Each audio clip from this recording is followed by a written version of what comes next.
'twas the time of the preacher.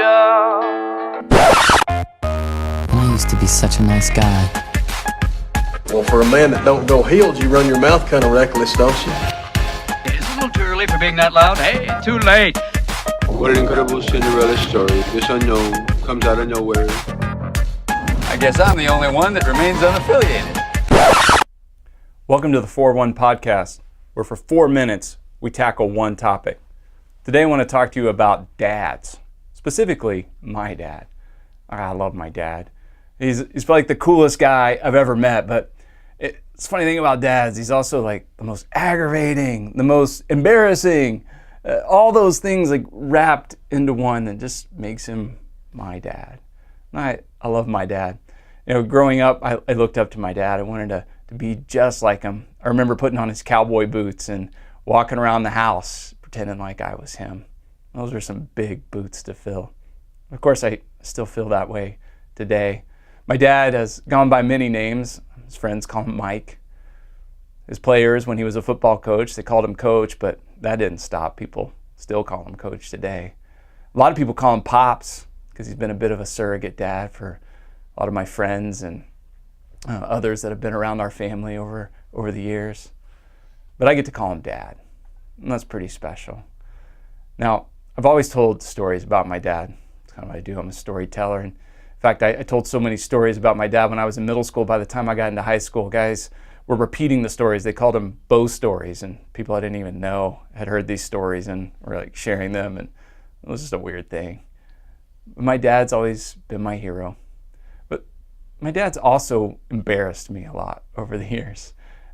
I moved 2,000 miles away to New Hampshire. My mom and dad still live in Texas, but they come up to visit. And I like to show them off, take them to places I love to go. And there's a Mexican food restaurant I go several times a week to. And I took them there, and sure enough, my dad did his classic restaurant thing. His coffee cup was empty. And so he raised it up like this and held it until the waiter came over and put coffee in it. I was so embarrassed. I was like, Dad, this is my restaurant. These are my people.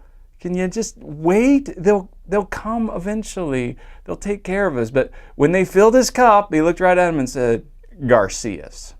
Because that's what he does. Garcias. That's how he says thank you every time in a Mexican food restaurant. Well, I told some friends that story about my dad, and my friend shared it with his family, and it became almost a thing in his family. One night at dinner, his daughter's water glass was empty, and so she held it up and did what my dad would do. She shook it to make sure everybody knew it was empty and was waiting, and then she just looked at her family and said, Garcias. And of course, they laughed. I shared that story with my dad just to let him know he was becoming a bit of a pop culture icon up here in New Hampshire. And he says, well, you know why I do that, right? I said, no. And my mom said, he's never told you the story of why he says Garcias? I said, no, what's that about? Well, it turns out my dad, while he was teaching school, every day would go to the teacher's lounge for lunch. And the Spanish teacher would come in, and for 3 years, the Spanish teacher sat at a table with him, and often she would take the tray, his tray, when she would go throw away her tray, and every time she did it, my dad would say, Garcias. Well, after 3 years, this woman was retiring and finishing up her time at the school, and it was one of the last weeks she was there. She took his tray, and my dad said, Garcias. And she looked right at him and said, Mike, it's gracias. And my dad looks right at her and says, you're welcome. And I kid you not, I looked at my dad and I said, you set up a joke for 3 years? And he said, well, yeah, it was worth it. I got to tell you, that's commitment. That's dedication. But that's a dad. Dads are committed. Dads are dedicated. That's what dads do. My dad may have embarrassed me some. He may have been my hero a lot. But one thing that's always been true, he's always been committed. And he's always been dedicated. He's always loved me and my sister and my mom, and there's never been a single doubt. And if you're a dad, that's what dads do.